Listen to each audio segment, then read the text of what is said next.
स्वागत है आपका एक और नई वीडियो के साथ। मैं हूं आपका होस्ट आदित्य और आप देख रहे हैं व्रत कथाएं। तो शुभारंभ करते हैं। रामायण में एक घटना का वर्णन आता है कि श्री राम को न चाहते हुए भी जान से प्यारे अपने अनुज लक्ष्मण को मृत्युदंड देना पड़ता है। आइए जानते हैं आखिर क्यों भगवान राम को लक्ष्मण को मृत्युदंड देना पड़ा। ये घटना उस वक्त की है जब श्री राम लंका विजय करके अयोध्या लौट आते हैं और अयोध्या के राजा बन जाते हैं।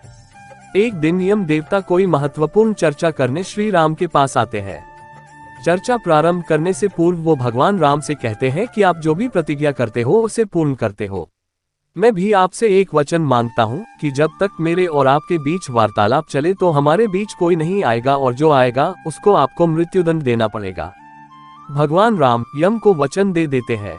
राम लक्ष्मण को ये कहते हुए द्वारपाल नियुक्त कर देते हैं कि जब तक उनकी और यम की बात हो रही है वो किसी को भी अंदर न आने दे, अन्यथा उसे उन्हें मृत्युदंड देना पड़ेगा। लक्ष्मण भाई की आज्ञा मानकर द्वारपाल बनकर खड़े हो जाते हैं। लक्ष्मण को द्वारपाल बने कुछ ही समय बीतता है, वहां पर ऋषि दुर्वासा का आगमन होता है। जब ऋषि दुर्वासा ने लक्ष्मण से अपने आगमन के बारे में राम को जानकारी देने के लिए कहा तो लक्ष्मण ने विनम्रता के साथ मना कर दिया। इस पर ऋषि दुर्वासा क्रोधित हो गए तथा उन्होंने संपूर्ण अयोध्या को श्राप देने की बात कही। लक्ष्मण समझ गए कि ये एक विकट स्थिति है जिसमें या तो उन्हें रामाज्ञा का उल्लंघन करना होगा या फिर संपूर्ण नगर को ऋषि के श्राप की अग्नि में झोंकना होगा। लक्ष्मण ने शीघ्र ही यह निश्चय कर लिया कि उनको स्वयं का बलिदान देना होगा ताकि वो नगर वासियों को ऋषि के श्राप से बचा सके।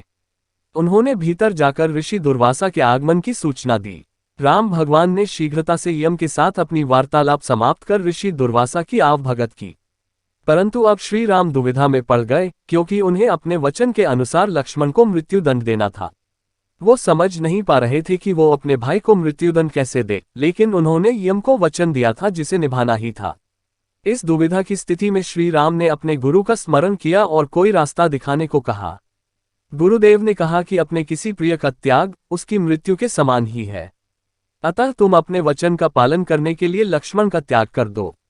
लेकिन जैसे ही लक्ष्मण ने ये सुना तो उन्होंने राम से कहा कि आप भूलकर भी मेरा त्याग नहीं करना, आपसे दूर रहने से तो यह अच्छा है कि मैं आपके वचन की पालना करते हुए मृत्यु को गले लगा लूं। ऐसा कहकर लक्ष्मण ने जल समाधि ले ली। ऐसी ही अन्य जानकारी के लिए कृपया आप हमारे YouTube चैनल से जुड़िए। चैनल को सब्सक्राइब कीजिए, वीडियो को लाइक और शेयर कीजिए और पुण्य लाभ अर्जित कीजिए।